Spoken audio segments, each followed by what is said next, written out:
Okay, this podcast is going to cover note cards 35, 36, and 37. We're going to start with note card 35, which is right here what I have on the screen, Descartes' rule of signs.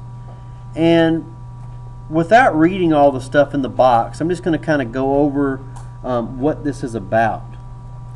Using Descartes' rule of signs, you can determine the amount or the number of positive real solutions and possible negative real solutions, or zeros.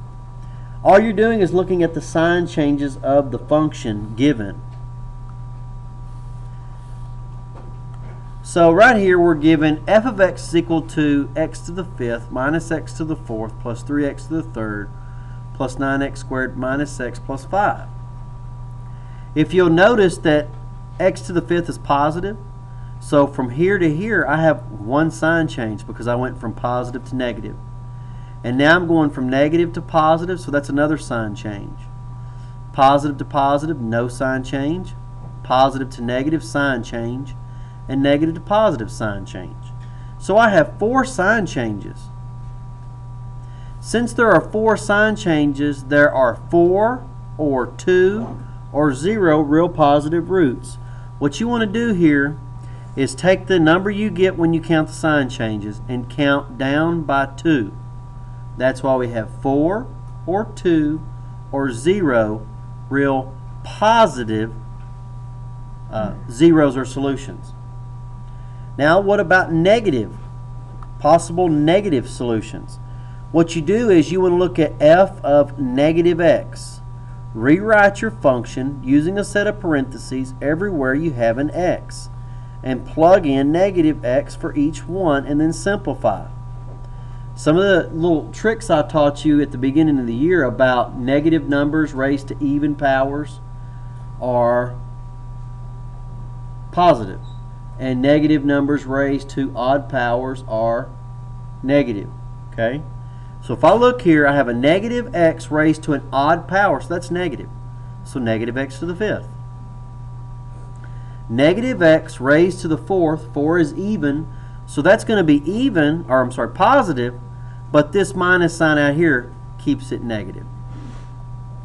Negative x to the third, which is odd, makes that negative, so that's going to be minus 3x to the third. Negative x to the power of 2, 2 is even, so that's going to be positive, so that's plus 9x squared. Then a negative times a negative here is a positive, so that's plus x, and then plus 5. So this is how I get this simplified. So now I look at the sign changes here. This will tell me the amount of negative real solutions or zeros that you have. So negative, negative, there's no sign change. Negative, negative, no sign change. Negative to positive, I have a sign change, then positive to positive, and positive to positive. I only have one sign change here. That means I'm going to have one non-negative real zero, or, I'm sorry, one negative real zero. So, and I can't count down by 2's here because that would take me below 0. So using Descartes' rule of signs with this function, I've learned that I have 4, 2, or 0 real positive solutions and 1 negative. So why are we doing all of this? Basically what we're going to be doing starting now is we're going to be given some function, some polynomial like this one. And I would ask you to find all of the real zeros or solutions here. And you're not given any possible roots, so we have to come up with our own roots to be able to do this. Some possibilities of what those solutions or roots might be. And so we're going to use Descartes' rule of signs to tell us maybe the amount of positive or negative ones we might have. And we're also going to use the rational root theorem, which is what I'm going to talk about next.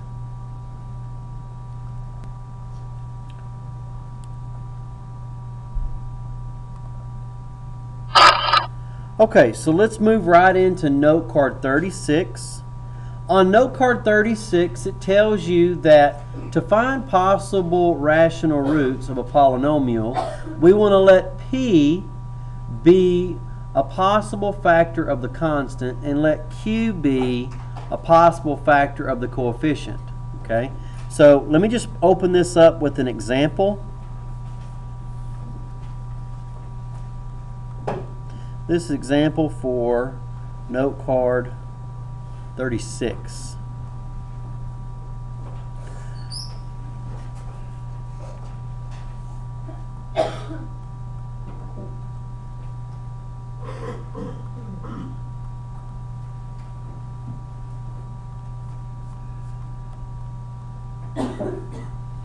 Okay, so I have f of x equals 4x to the fifth minus 8x to the fourth minus x plus 2.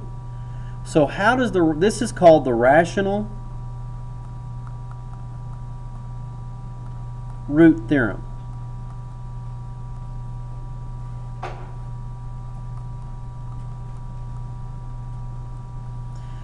So it says we want to let p be the constant. Well, the constant is 2, so p is going to equal 2. And q is going to be the leading coefficient. That's the number in front of the highest variable. So that's going to be 4. What I want to do now is list all the factors of each one of these. And I want to list the positive and the negative factors. So that means every number that goes into 2 evenly would be plus or minus 1 and plus or minus 2. And all of the factors that go into 4 evenly would be plus or minus 1, plus or minus 2, and plus or minus 4. And everything p over q, these are going to be my possible roots or solutions that I can use to start using with synthetic division to try to find all of the real zeros or solutions of each polynomial. So if I do p over q, this is how I would do it. I would first look at all of the possible combinations with p on top. So I have plus or minus 1. Now this gets a little tedious, but just follow me. I have plus or minus 1 over plus or minus 1. I have plus or minus 1 over plus or minus 2. And I have plus or minus 1 over plus or minus 4. Now what these simplify to is, I hope you can see, this is just plus or minus 1. And this is plus or minus 1/2. And this is plus or minus 1/4. Now let's look at the combinations with 2 as p. So I have plus or minus 2 over plus or minus 1.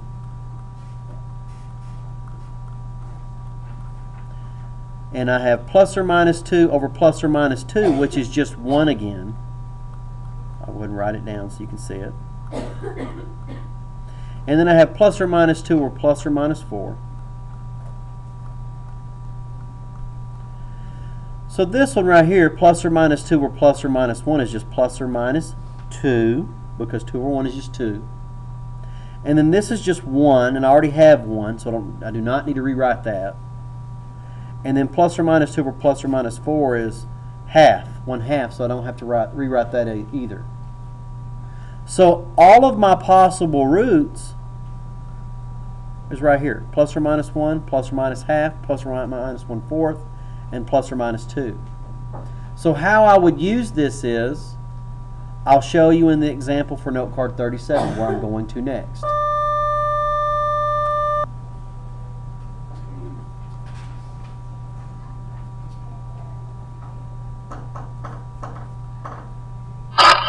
Alright, let's look at the example for note card 37.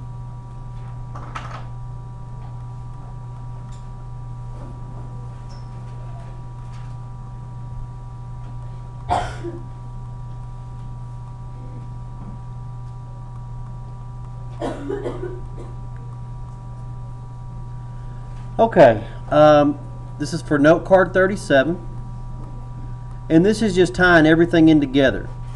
If I give you this problem and I say, give me every real zero that there is, or even imaginaries if at the end. What we want to do is the first thing we want to look at is the rational root theorem.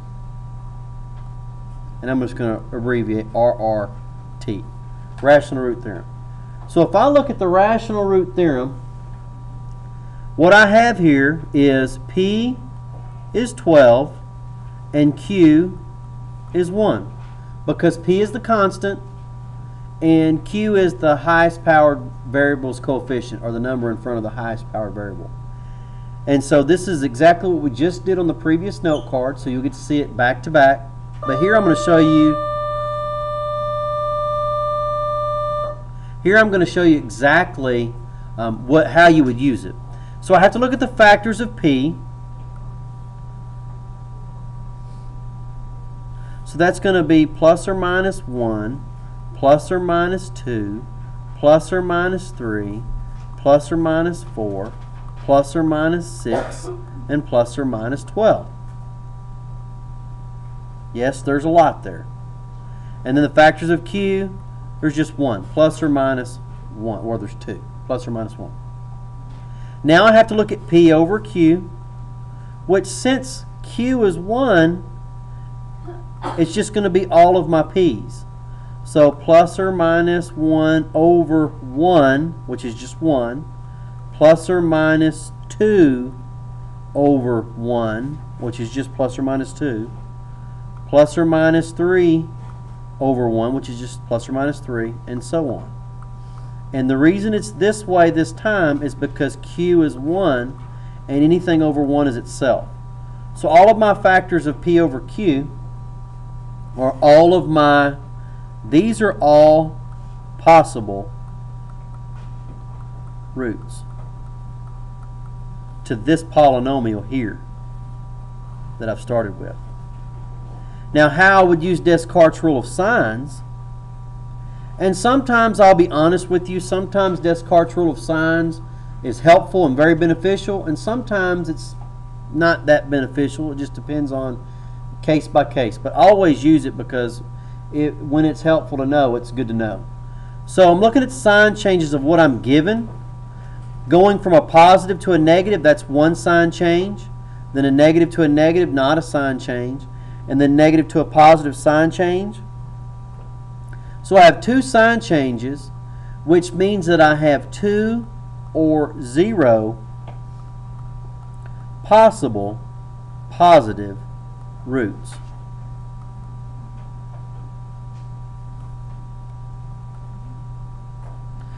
Now I want to look at possible negative roots.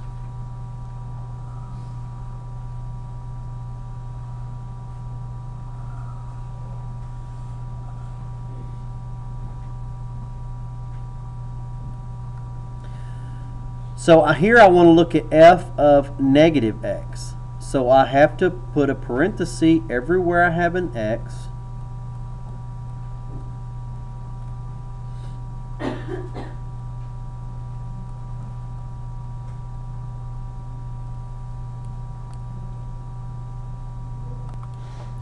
So I plug in this negative x everywhere I put my set of parentheses, and I want to simplify.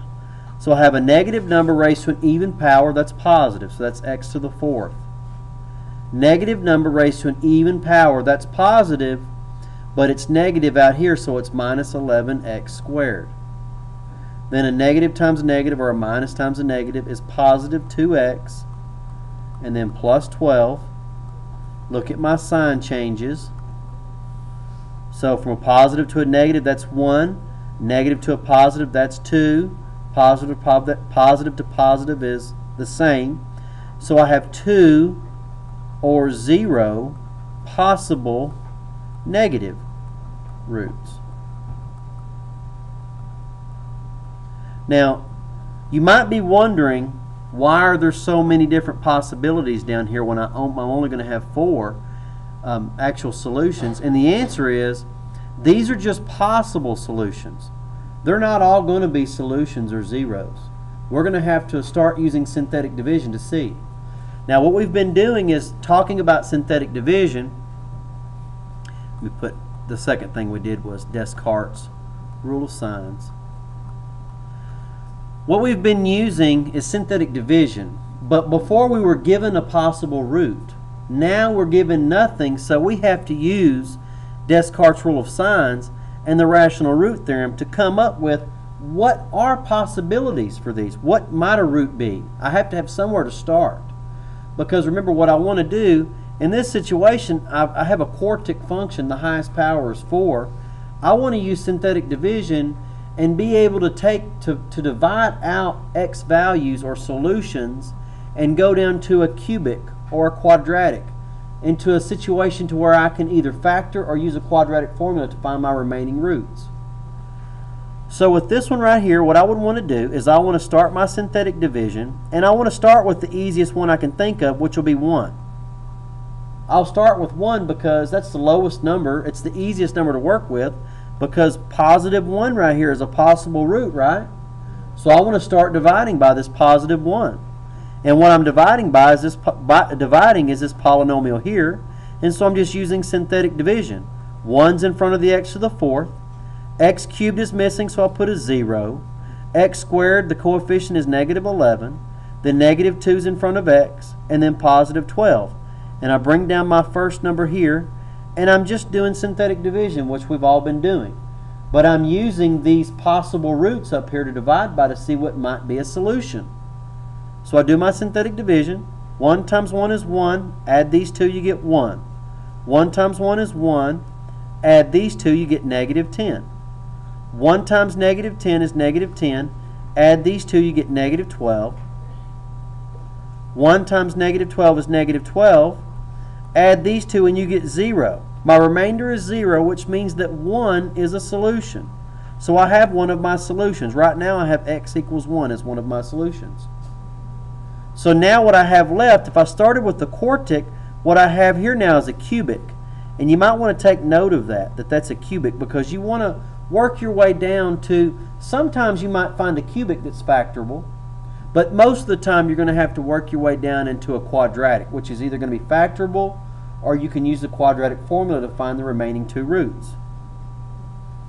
So another thing that we discussed before was double and triple roots. So if positive 1 we found was a root, we also need to now check to see if 1 might be a double root. So the way I would do that is, I would just do synthetic division again, and I would use 1 again to see if it's a double root, and I use what I have left over here, this cubic.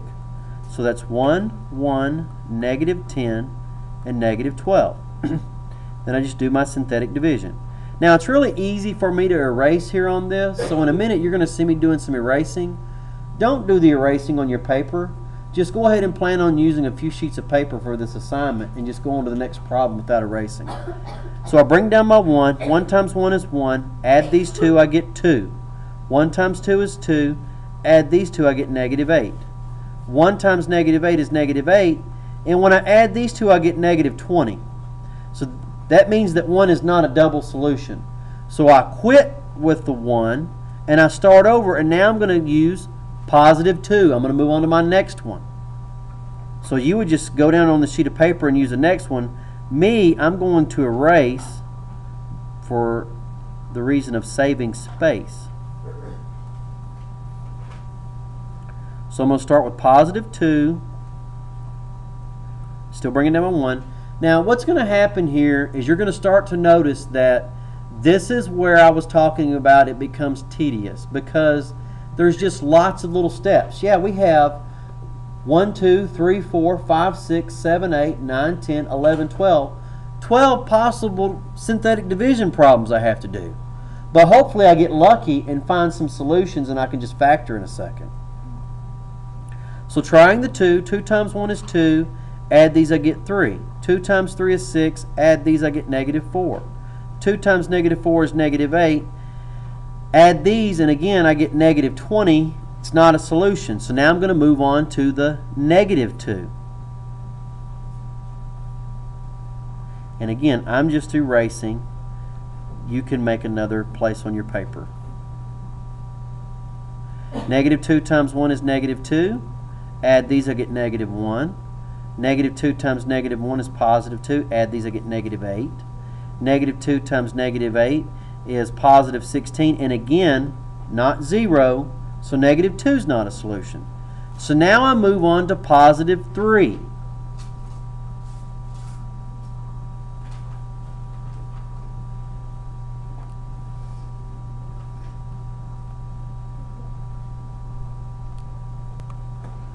One thing I do want to make clear, or clearer, after you find a solution, you always want to continue to divide by what's left. That's why we're using this right here, over here.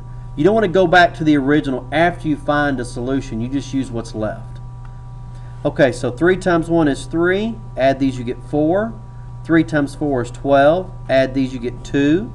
3 times 2 is 6. And here I get negative 6. It's not 0, so 3 is not a solution. Just keep going. Yes, it's a little tedious and a little lengthy, but it's not that difficult. So now I'm going to try negative 3.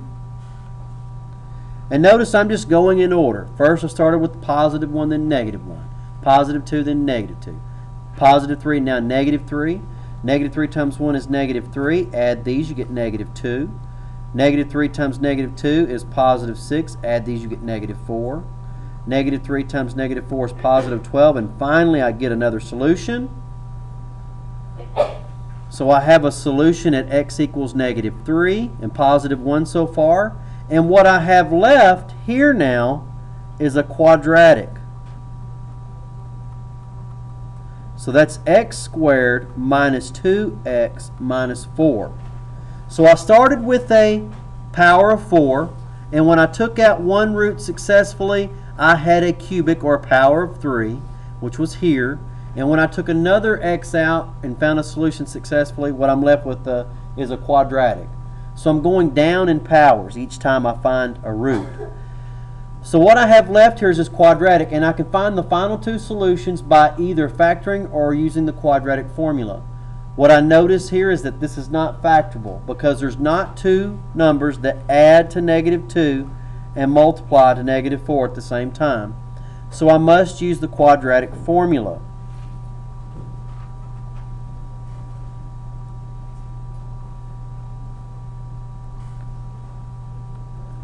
So I'm going to erase some of this right here. I hope that you have this down so I can give myself some room to use the quadratic formula.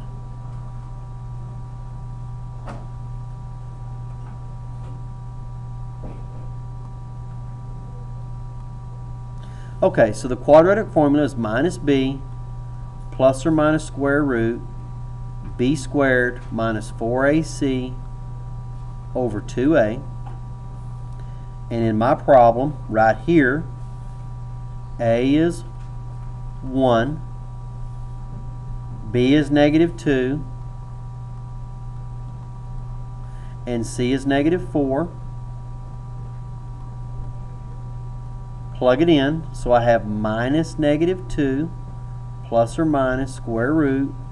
This should be somewhat easy for you. This is all review again. Negative 2 squared, make sure you put that negative in parentheses because it all gets squared, minus 4 times a, which is 1, times c, which is negative 4, all over 2a, which is 1. Continuing to simplify, minus a negative is positive, so that's 2 plus or minus square root. Negative 2 squared is 4. Then I have to multiply all this together. Negative 4 times 1 is negative 4, and negative 4 times negative 4 is positive 16. Over 2 times 1 is 2. Coming up here, giving myself some more room. So that's 2 plus or minus root 4 plus 16 is 20 over 2. I can simplify this root 20 because square root of 20 can be rewritten as a square root of 4 times 5. What you're looking for when you're taking a square root of a number that's not a perfect square is two numbers that multiply together to get this number, 20. One of them being a perfect square. 4 is a perfect square. So the square root of 4 is 2. The 2 pops out. 2 root 5. The 5 stays in. So this becomes 2 plus or minus 2 times root 5 over 2, and I'm almost done. Sound like a dentist. Bear with me, almost done. You want to look at this number out here, the number in front of the radical, and the number on bottom. If they have a common term, which this one does, is 2, reduced by that. So this becomes 1 plus or minus 1 times root 5 over 1, or simply 1 plus or minus root 5. Here are my final two solutions. I had 2 up here. My final 2 is right here. 1 plus or minus root 5. One last thing that you're going to possibly have to do. These are the solutions. This is what x actually is. You may have to also write it in factored form. How I would do that is just change the signs here. So factored form would be x minus 1, x plus 3, and then this piece, the factored form of this, is right down here where I got to a point that wasn't factorable anymore. And I'll include that. X squared minus 2x minus 4. And we're finished. This is our answer. This is what we've been working for. I do know that there's a lot of steps. Keep in mind that it's not that difficult. There are a lot of steps. This is pre-calculus. Just do what you got to do. Keep everything straight. Show all your work. Don't skip any steps. I can't stress that enough. If you start skipping steps when you have all this amount of work, it's easy to make a mistake. And good luck. I'll give you lots of good practice.